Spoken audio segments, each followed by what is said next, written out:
L'élection papale sera une vraie surprise. Je préfère parler du choix papal parce que c'est pas une élection, parce qu'il n'y a pas de candidat, hein.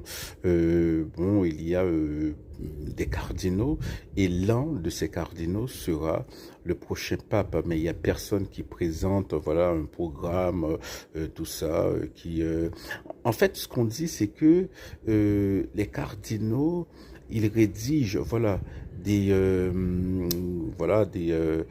certains points qu'il pense essentiels pour l'Église à venir et ils choisissent l'homme qui est à même de les exécuter, hein. Donc, voilà, c'est très intéressant, hein. Et alors c'est ce qu'on dit, c'est ce qu'on raconte, hein, parce que personne n'a pu entrer dans la chapelle Sixtine, lorsque les cardinaux font le choix papal.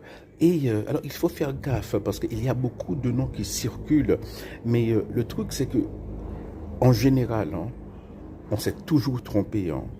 Personne n'a vu le pape François, hein, personne n'a vu Karol Wojtyla, personne n'a vu le pape Jean-Paul Ier, personne n'a vu le pape Paul VI. On a pensé que c'était d'autres gens, que c'était d'autres cardinaux qui étaient charismatiques, qui étaient très visibles, qui avaient beaucoup de visibilité. Alors donc il faut s'attendre à une vraie surprise, hein, peut-être un pape asiatique, parce que pour la première fois, je crois, il n'y a jamais eu autant de papes asiatiques, hein, de papes asiatiques. Pour la première fois, il n'y a jamais eu autant de cardinaux venant de l'Asie, hein, que sous le règne du pape François. Donc ça, c'est une vraie considération, hein, un pape asiatique, et ce serait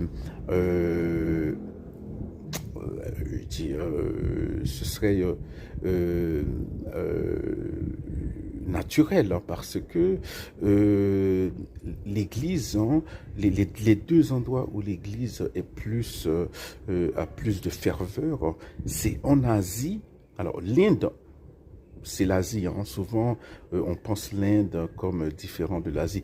L'Inde fait partie aussi de l'Asie. Donc, l'Inde, le Pakistan, le Bangladesh, ce sont des pays asiatiques. Donc, il y a beaucoup de ferveur dans l'Église asiatique et l'Église